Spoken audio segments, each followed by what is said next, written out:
সেই শাহজাহানের লাশের উপরে তারা নৃত্য প্রদর্শন করেছিল।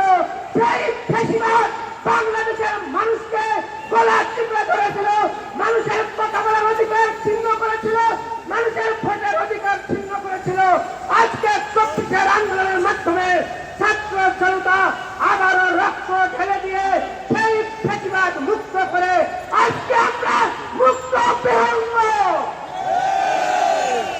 সংগ্রামী ভাই এবং বন্ধুগণ, আজকে বাংলার মানুষ, বাংলাদেশের মানুষ তাদের প্রকৃত বিজয় আজকে দিবস পালন করছে।